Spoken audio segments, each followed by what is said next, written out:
be honest, when I started this rewrite, I figured I'd be done within the 3rd or 4th episode, and maybe I would have if I let the videos run longer, but keeping them short is what keeps me from burning out. Anyway, with episode 4, and from here on out, the story is going to really start taking off and is going to start focusing more on the mystery aspect. I really appreciate you guys being patient, and I hope you're liking the story so far, and thank you for sticking around. With that said, let's get into the episode. Enjoy.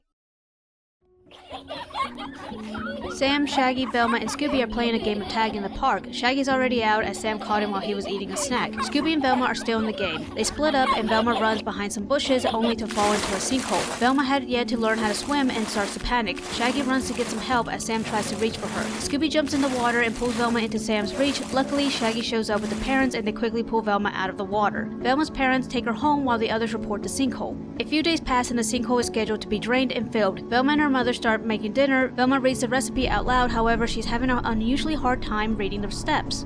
Her mother examines what the problem could be and quickly surmises it to be her eyes. Velma has never had any issues with her eyes previously and now she can't read what's in front of her. Her mother makes an emergency appointment to the optometrist. The doctor is stumped that Velma's vision deteriorated so quickly is not unheard of, but it definitely is peculiar. He's informed about the sinkhole incident, and while he is open to the idea that something could have been in the water to affect her eyes, there's unfortunately no proof. All he can do is prescribe her the lenses that she'll need to use from now on. Velma's mother buys her some ice cream as they make their way back home. Are you mad?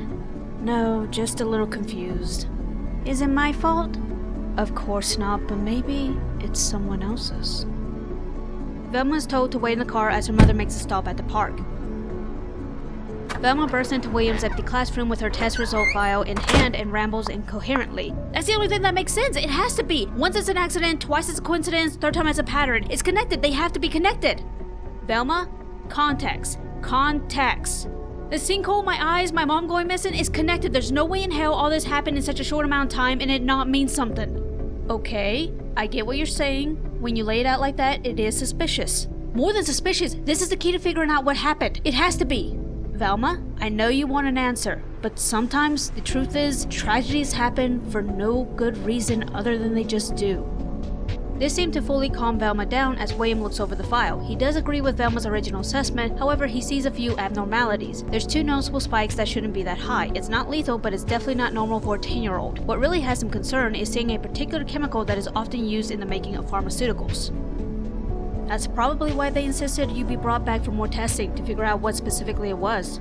But too much time has passed now. What about the sinkhole? Is there any way we can get a sample out of that?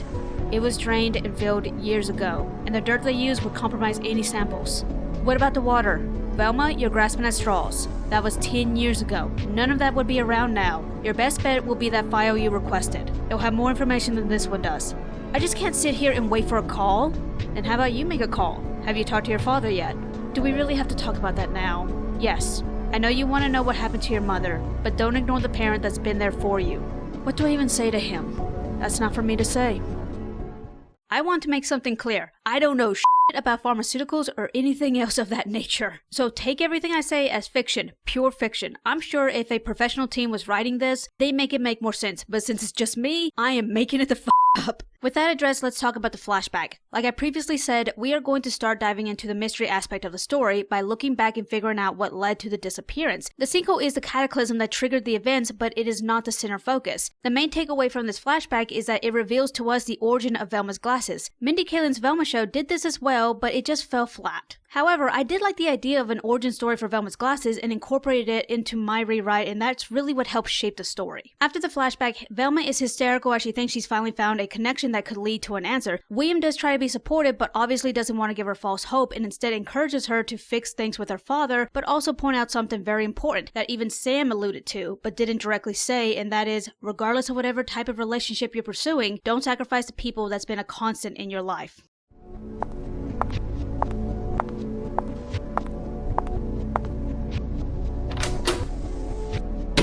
Velma returns home as she is now the one having to wait. She nervously paces the floor as she figures out what she's going to say. The door opens and Velma's father walks in.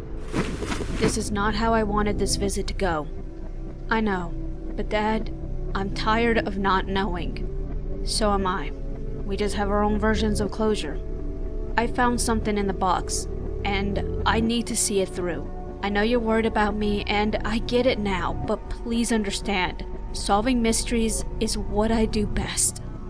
The two reconcile and Velma tells her father all that she's discovered. He's a bit taken back when learning it could have something to do with the loss of Velma's vision and is angry with himself that he didn't make the connections. However, he's slightly annoyed that her mother didn't tell him about the blood test. Velma too is curious on why she would keep that from him. Regardless, he promises Velma that he won't interfere with her investigation as long as she keeps him in the loop. Upon hearing that, Velma asks if there's any records about the sinkhole at his firm. He's not too sure but promises to take a look. With that taken care of, they now have to decide what to order for dinner. Hello? Uh-huh. Yes. That's correct. I understand. Thank you for calling. Who was that? The lab. The file will be ready for me to pick up tomorrow. Tomorrow? Of all days? Are you going to be busy tomorrow?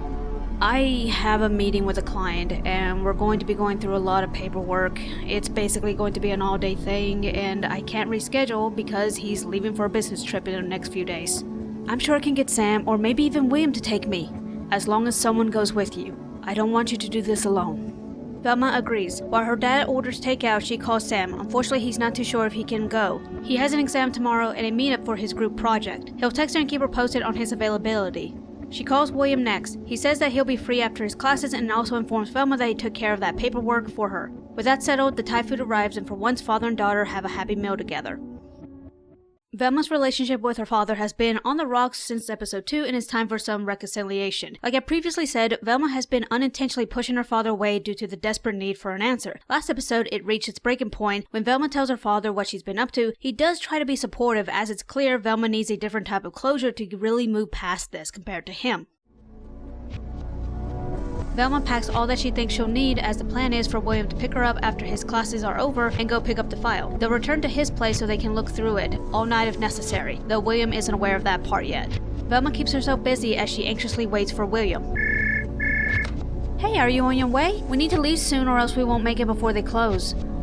I'm sorry, Velma. The board decided to have a last-minute meeting on the current year. Something about fluctuating numbers. I know you wanted to get that file today, but I swear, first thing in the morning, I will be there to pick you up. Thanks, William, but I'm sure Dad will want to go.